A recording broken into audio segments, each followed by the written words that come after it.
imagination and making him feel ridiculous. Her body would be sent by ferry to Aberdeen for the post-mortem, and Perez hoped they could get a name from dental records once the pathologist James Grieve had started his work, but that could take days. And they needed some idea who she was before they could find her dentist. Perez didn't think there was any point checking in the islands. She wasn't local. He would have seen her in town or heard about the dark lady who lived on the edge of his community. Now he was between meetings. He'd made coffee and stared out of his window towards the town hall. Its bulk was a shadow against the grey sky. Sandy Wilson knocked and came in. "I've spoken to most of the estate agents in Lerwick. None of them managed the Ravenswick house or rented it out." "We need to track down the owner then," Perez continued, looking out of the window at the rain. "The dead woman might have been their friend or relative. Do we still have no idea who it belongs to?" Sandy shook his head. "The person who might have had an idea is dead." "What do you mean?" "Magnus Tait. He would have grown up with Minnie Lawrenson, the old lady who used to live there. He might have been able to point us in the direction of the niece who inherited it." But Magnus had died after a stroke at the age of 85, and Perez suddenly realized that he still needed to grieve for the man.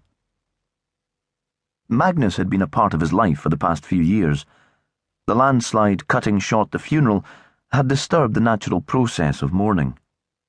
At least Magnus had been laid to rest with some dignity, lowered into the ground before the cemetery had been inundated with mud. Perez had first met Fran, his fiancée, because she'd been Magnus's neighbour, and the crofter had arrived at Perez's door soon after Fran's funeral, looking as awkward as a shy child, clutching in his hand a bag of sweets he knew Cassie loved. "For the bairn. Yon wife was a good woman." Then he'd turned and walked down the bank to his croft, making no other demands, not expecting Perez to chat or to invite him in. The woman in the red dress couldn't have been the owner. After all, why not? Perez thought. He'd imagined the dead woman as exotic and Spanish, but perhaps an American woman would wear red silk too. Sandy shrugged. He didn't like to speculate in case he got things wrong. "And you're sure that nobody has been reported missing?" Perez thought the woman couldn't have been staying in the house alone, or if she was there alone, she had known people in the islands. February wasn't a time for a walking holiday or sightseeing, and if she was that sort of tourist, she wouldn't be dressed in the way they found her. She'd be wearing jeans and a sweater, woolen socks, even indoors. "When will they go in?" "Soon," Sandy said. "Before it gets dark. They've got a generator set up, but they'd rather start during daylight." Perez nodded. "You be there, Sandy. But before you go, talk to Radio Shetland about putting out a request for information on this evening's show.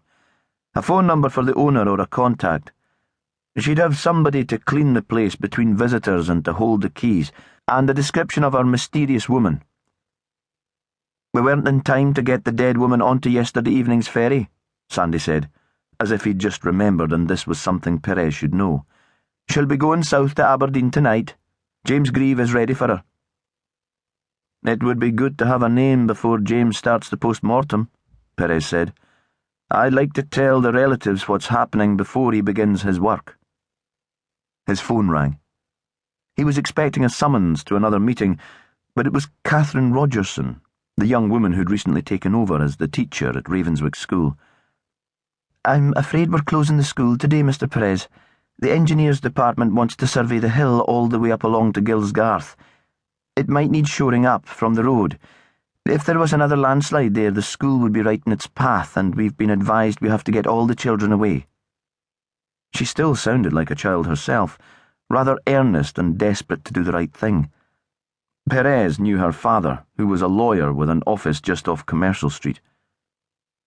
"I know Maggie Thompson sometimes cares for Cassie when you're at work, but she's away at her sister's and her flight's been cancelled." So now he'd have to start ringing round to sort out childcare, the last thing he needed. Duncan Hunter, Cassie's natural father, was in Spain, apparently making out a deal with a company supplying